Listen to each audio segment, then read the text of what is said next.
Welcome to my monthly The Expat Career and Lifestyle podcast. I'm Dominika and I am the founder of dmcoaching.eu, the place to be when you want to create a career you love and live the global lifestyle.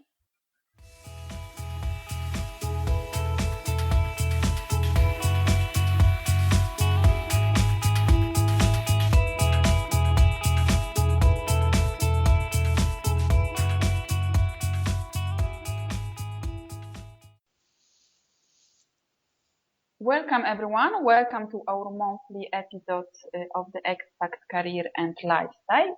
Our guest today is Fidelma Greene, conscious business mentor for spiritually highly conscious entrepreneurs who want more freedom, abundance and possibility in their business and life. Fidelma works with conscious entrepreneurs at all levels.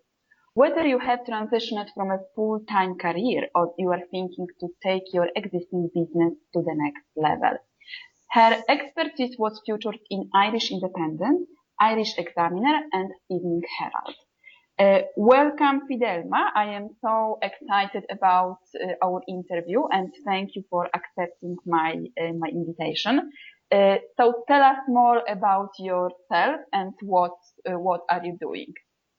Hi, Dominika. Delighted to do the interview with you.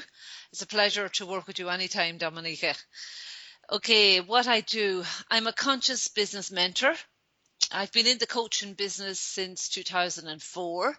And before that, when I became a coach, I was working with teams in organizations and leaders and did that for a number of years. And then over the last 2 years, then I wanted to expand I just felt an urge to do something different and to get a different momentum in my business. And I was drawn to work with conscious entrepreneurs. And that happened last year when I rebranded. I went through a rebranding process in October, November of last year. And so I decided to really drill down and to niche my area. I resisted niching in a big way over the years when I was a coach. I always kind of just worked with individual business owners and organizations. I did a mix of both. Mm-hmm. And then when I wanted to attract more clients, and I did some work with a coach, with a mentor, and drilling down and deciding who I wanted to work with took me a while because I resisted. I thought I could work with many people because I have so many skills in my toolbox and so much corporate experience. I felt I was wasting it if I went off and worked with just business owners. So as part of my rebranding, I decided that's it. I'm just focusing now, working with highly conscious entrepreneurs. And why I picked that was, I guess, when I look back over my whole corporate career and I looked at where I really enjoyed my work. And when I did that, I peaked in my career when I was working on a contract in India. And, and I loved the contract. I loved my whole career, actually, when I think of it in technology, when I was a programmer, a project manager, a development software manager. But the peak of my career was when I was in India. And I wonder why did I really enjoy that? Why did I get such a kick out of it? And it came down, I really gelled with the people. And as you know, India is quite a highly conscious country. People are very much into spirituality. They're very much into self-awareness. And I think I brought my own consciousness to a different level there when I was there. I did yoga quite a lot. I just explored a lot more things when I was out there around consciousness. And I started to read a lot more as well. Deepak Chopra. Mm-hmm. The 7 Spiritual Laws of Success. That was one of my key books that I would have started with back then.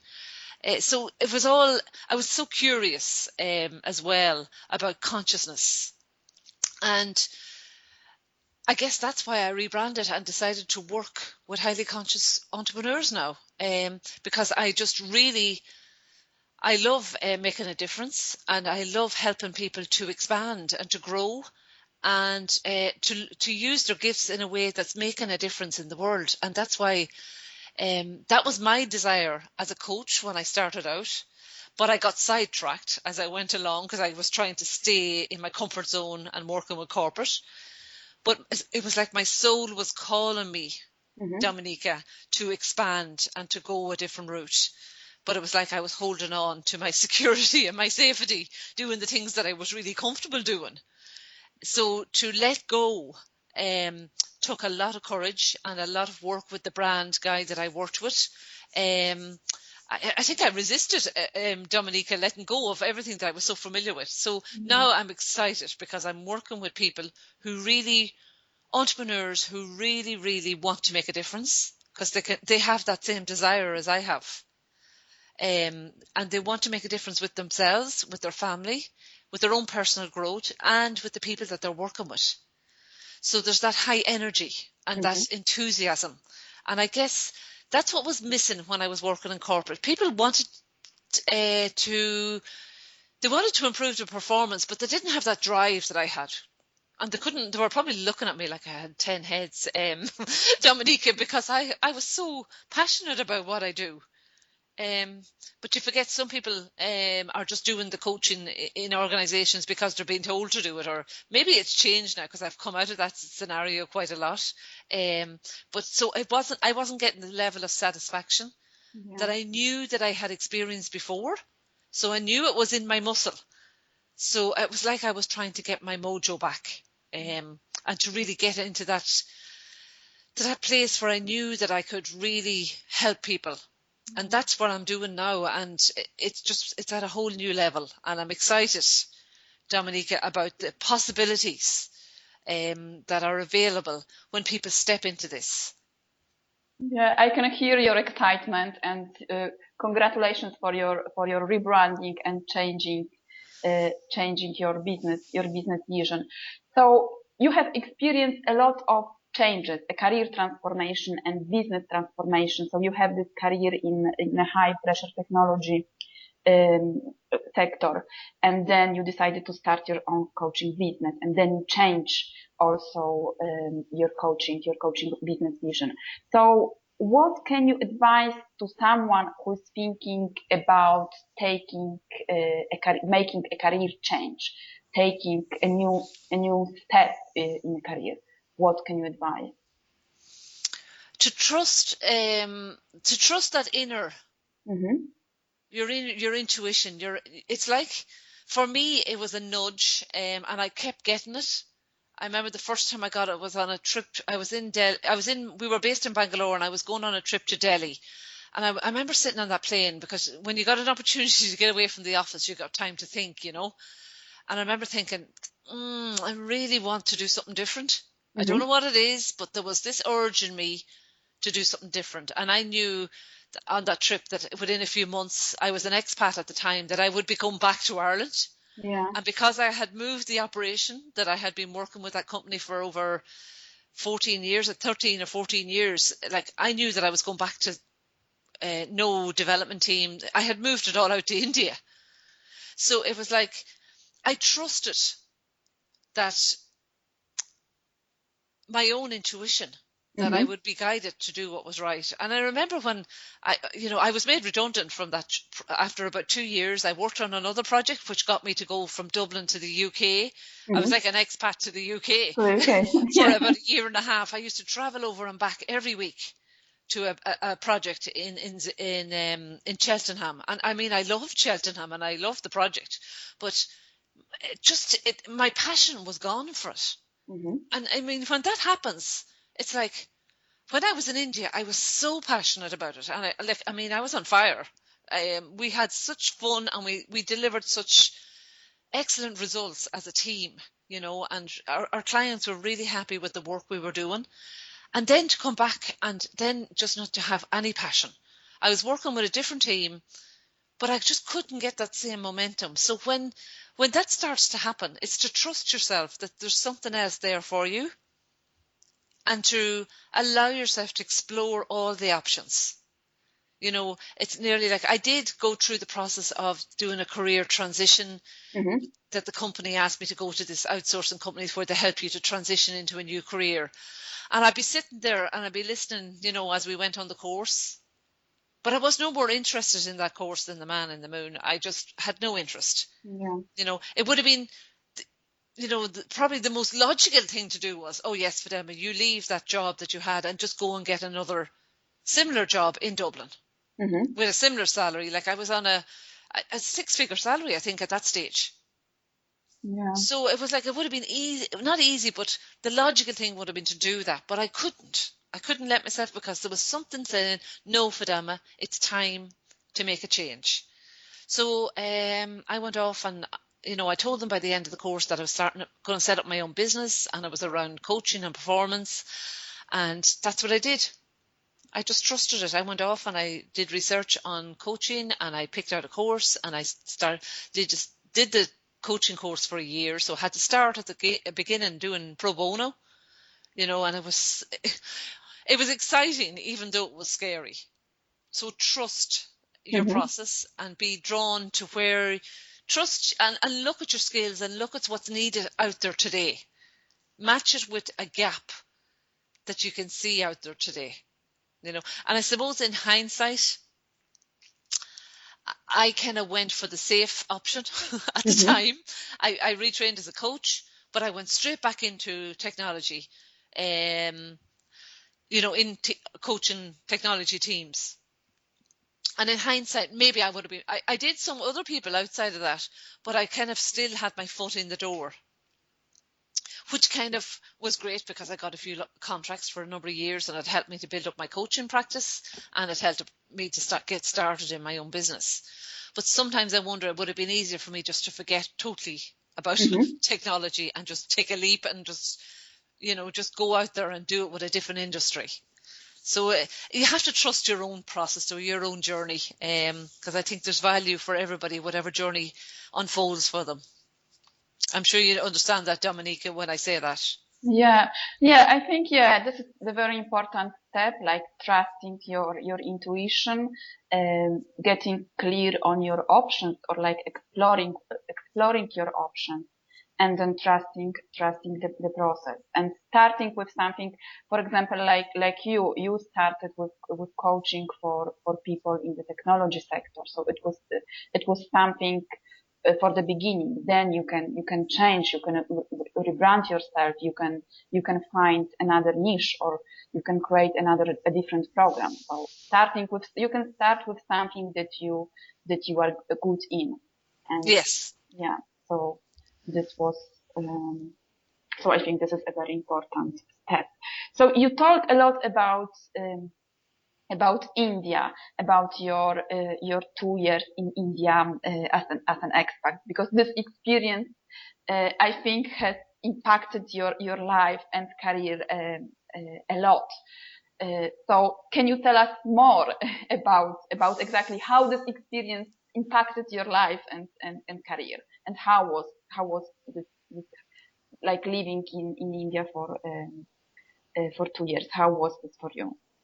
For me, it was a huge leap at the time, because I remember I was based in Dublin. I had been running big projects, but this was like, I was being put on a senior management team, and I was kind of going, wow, and I'm going to have to move all this process and all the software and all the technology, well, not the hardware, but all the software side of it and the processing, and recruit and train people to do what the team were doing in Ireland. I had to do that in India.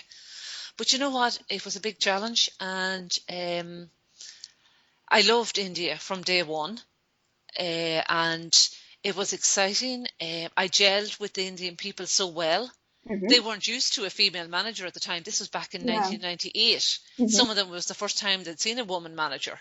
Wow. So a female manager. So, but it was like, there was a creative spark, is all I can say, because we clicked.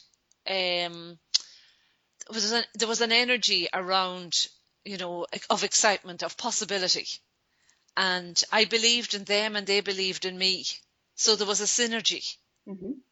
And And plus, because have such a spiritual interest, I used to go, looking.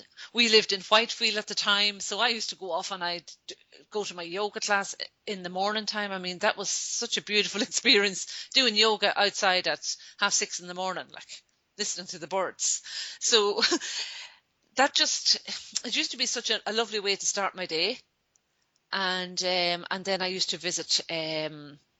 You could go for massages, everything. There was a different lifestyle. I worked really hard, but I just loved the Indian food, loved the Indian people, loved the culture. So for me, it was exciting, and it was a new experience. And I think when you put yourself into a new environment and a new experience, it adds to your creativity because it opens up things that maybe you didn't open up to before. So, like, I remember, everybody was saying, you're going to India, Fidelma, my God, that's such a big leap. And I'm saying, yeah, it's really exciting. I was just over the moon about it.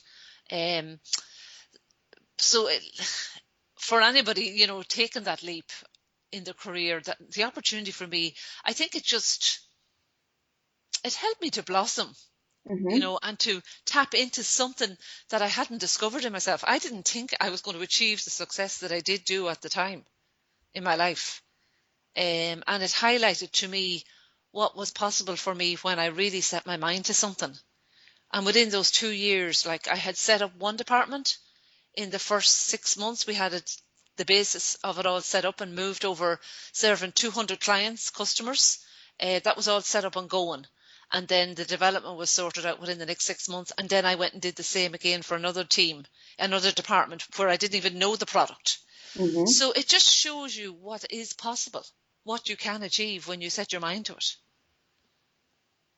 Yeah, I think, the mindset it's a very important. Yeah. Also having the right mindset when you are starting a project, or it is a career change, or starting a business. So having this right mindset. So what can you advise to someone who is like still looking for a clear message in their business? Because you have spoke that so you said that you rebranded your business, you changed your vision. So what can you advise to people who are still not clear on their message? On their message, their client or their message? On their message, like what they have, what they can offer, what their message. Yes, also, because if you, about what they can offer, what their message is, and how they can like communicate this message to. Yeah, that's an interesting question, because I struggled with that for a good while.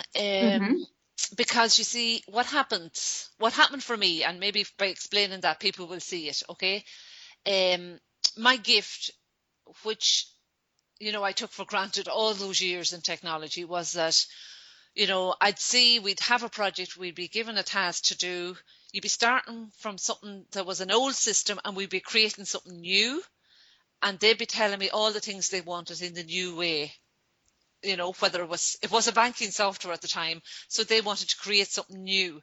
So I would always help them, the clients, create that something new, and I would communicate it to the team, and then they would go and build it. Okay, so it was like we were creating something from something that the bank thought was impossible to possible. So we were bringing it from the old into the new. So it was like, that was my gift all along, Dominica. But I just took it, like, I thought everybody could do this. That you just, create things from you motivate the people to give you the exact requirements, you inspire them to get excited about it, and then you inspire your team to go and deliver it, and then everybody's happy and they enjoy the whole process. Yes, you have challenges, but you grow through the challenges and you overcome them. So I thought, well, hey, baby, everybody can do this. Until then, I was doing my rebranding and I was trying to explain what I do, and it became clearer. So this is where the conscious business came in. To be fully aware of your gifts, you have to be conscious yourself as well of who you are and what you bring to the table. So you have to really own your gifts and your talent. so that you can make an impact consciously with your clients and with the world, make a difference in the world. So I could see as well then that there were other people like me who are so passionate about making a difference, but weren't able to quantify it or, communicate a clear message to people, and that's where I help entrepreneurs now, especially highly conscious entrepreneurs who really have that desire in there to make a difference. And I help them to translate that into a way and a message that is aligned with who they are and that can automatically attract the right type of people. Some people call it a tribe. I'm not into the word tribe. I call it more a community or a people who really resonate with you in your business. So it's like all in alignment. Then people start, when I put this into place and I really step back, Dominica, people are showing up. People are just coming to me now. I don't have the struggle that I had before. Wow. Yeah. So what does it mean to be a conscious entrepreneur? A conscious entrepreneur to me is, an entrepreneur is somebody who is in business to make money and to fill a gap that wasn't there before. So they see a gap, they see a possibility. Okay? So a conscious entrepreneur is an entrepreneur who sees a gap, but that is going to make a difference, either socially or spiritually, in raising consciousness in the world. Okay, yeah. So yeah, it is like a person entrepreneur who is making a difference. Making a difference, yeah. Yeah. But by being a conscious entrepreneur is you're willing to shift through your own consciousness and your own awareness, that it's a journey that you're going to go on.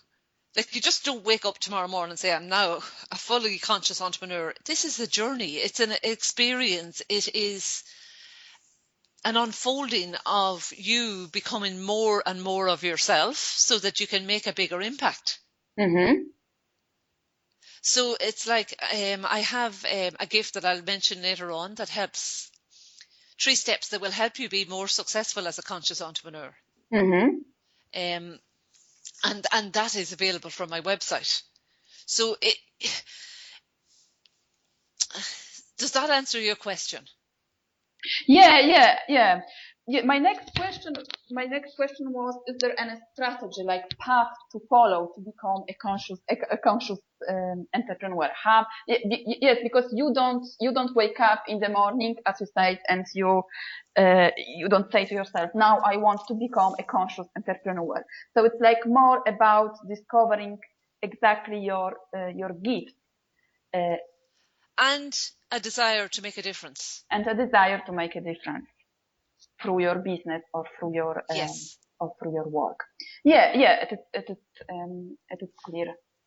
Yeah, and the other thing as well is you want to make a difference to your own life, to the quality of your own life. Exactly. And to live the way you want to create it.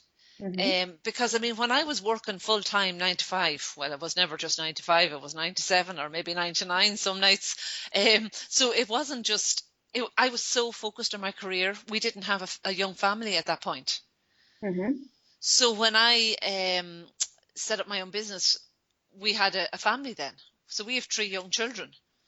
So my values are so different today as I run my business with a young family in comparison to when I was in the height of my career. So now I want to create my business so it's in alignment with who I am today, not who I was 15 years ago. Yeah. And that takes a shift in the mindset as well. Yes, because your priorities are different. Your lifestyle is different. So we are like creating your business or your career around your lifestyle. Life. Yeah, and you have a different mindset, different values, as you say. Yeah. Yeah, and different challenges also. Yes. Family challenges. So in your work, you also talk about feminine edge. So what does it mean exactly, and how do you use your feminine edge in your career or business? Yeah, and how this came about was when I was mapping Mm-hmm. how I used to work when I was in the height of my career in technology. And then I wanted to kind of map that into when I'm here now in my business as an entrepreneur. So what I came up is it's a combination, you see, of your mindset. Mm-hmm. It's a combination of the way you create your business.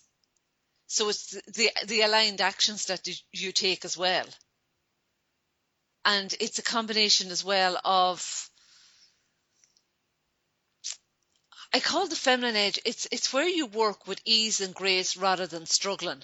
So it's decisions that you make. Your decisions are made in alignment with your intuition Mm-hmm. and in alignment with, how would I say it? It's for me, it's just my natural way of my peak performance. It's like, it's where I operate at my highest level. Mm-hmm.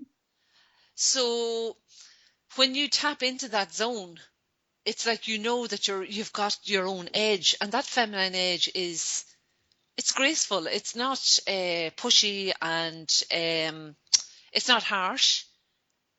It comes from a place of love, I think. That's what I would say, and it comes from a place of curiosity, adventure. It's coming from a different zone rather than it being really masculine and structured and linear. It's Mm-hmm. creative, it's expansive, it's focused on possibility, but it's primarily focused on you, first of all, minding yourself, really having a high level of self-care for yourself so that you're fully available then to do all this with your clients in a way that is in alignment with you as a person. There's quite a lot in that, isn't there? Yeah, no, it's a very interesting subject. I think, like feminine edge and conscious entrepreneur, and how can we use it? How can we discover it? Because yeah, it is different. I think, like when you are a man and you are running your business, or when you are a woman and you have your business.